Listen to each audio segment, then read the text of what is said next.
Je veux vous parler d'un livre court, incisif, qui n'a rien d'un traité académique et tout d'un acte de lucidité. Et si l'Europe, en colonisant le monde, s'était aussi abîmée elle-même? Et si le travail de décolonisation commençait d'abord à l'intérieur, dans notre regard, dans nos mots, dans nos habitudes de pensée? Voici un texte qui ne cherche pas à plaire, mais à réveiller, obligeant à regarder en face ce que l'on préfère souvent recouvrir de mots polis.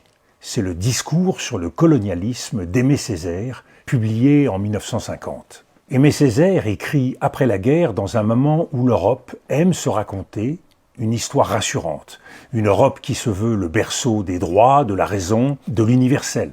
Et Césaire vient nous dire « Attention, il y a dans cette histoire une fissure, une violence constitutive, une hypocrisie. Car on ne peut pas célébrer l'humanisme d'un côté et accepter de l'autre la déshumanisation organisée. Le cœur du discours est une inversion. Césaire renverse le procès. Il refuse que la colonisation soit présentée comme une mission, une œuvre, une civilisation apportée aux autres. Il dit la colonisation, en vérité, est une entreprise de chosification. Elle transforme des peuples en objets, elle transforme des terres en butin, elle transforme des hommes en instruments. Et quand on transforme l'autre en chose, on détruit déjà en soi la possibilité d'être humain. Césaire a une formule centrale. L'Europe n'a pas seulement colonisé le monde, elle s'est colonisée elle-même. C'est-à-dire qu'elle a importé dans son propre cœur les méthodes de violence, de mépris, de hiérarchie qu'elle expérimentait ailleurs. La colonisation n'est pas un accident lointain, c'est un laboratoire moral. Et ce laboratoire finit toujours par revenir à la maison.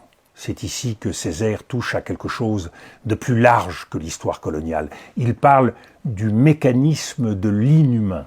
Il montre comment la brutalité devient normale, dès qu'elle est exercée sur ceux que l'on a déclassés. Il montre comment des sociétés entières s'habituent à l'injustice quand elle ne les frappe pas directement.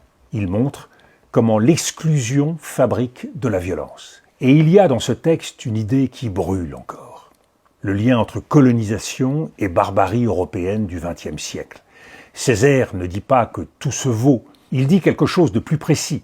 L'Europe a toléré des méthodes de violence parce qu'elles étaient appliquées loin sur d'autres peuples. Et quand ces méthodes sont revenues sur le continent, quand la barbarie s'est exercée sur des Européens, soudain, l'Europe a été horrifiée. Césaire pose alors une question terrible.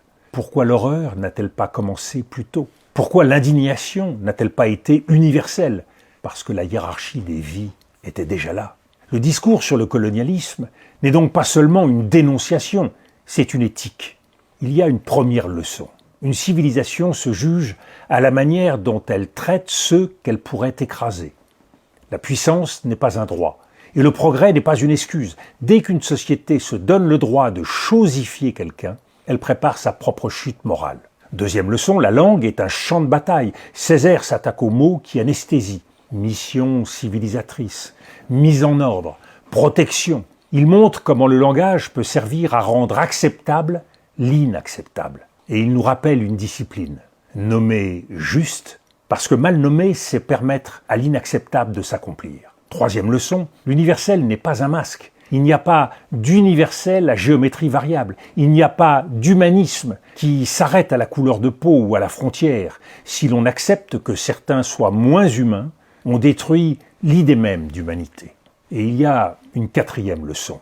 L'indifférence est une complicité. Césaire n'accuse pas seulement les bourreaux, il accuse aussi les sociétés qui se sont habituées. Le colonialisme prospère dans l'habitude, dans la distance, dans le confort des consciences. Et c'est une leçon très actuelle. Dès que nous acceptons que la souffrance de l'autre soit une statistique, un dossier, un bruit de fond, nous préparons la barbarie. Lire Césaire aujourd'hui, c'est donc faire un geste de lucidité, non pas pour se flageller, mais pour se libérer des récits mensongers, non pas pour enfermer l'histoire dans un procès sans fin, mais pour en tirer une règle de vigilance, que la force ne devienne jamais la loi, que l'économie ne serve pas d'excuse et que la peur ne justifie pas l'exclusion. Le discours sur le colonialisme est un texte qui ne laisse pas de confort, il laisse une exigence. Tenir l'humanité entière pour mesure. Et dans un monde où les empires renaissent, où les puissances parlent de zones d'influence, où l'on classe à nouveau les vies, il nous rappelle que la première résistance est morale. Refuser la chosification, refuser l'indifférence,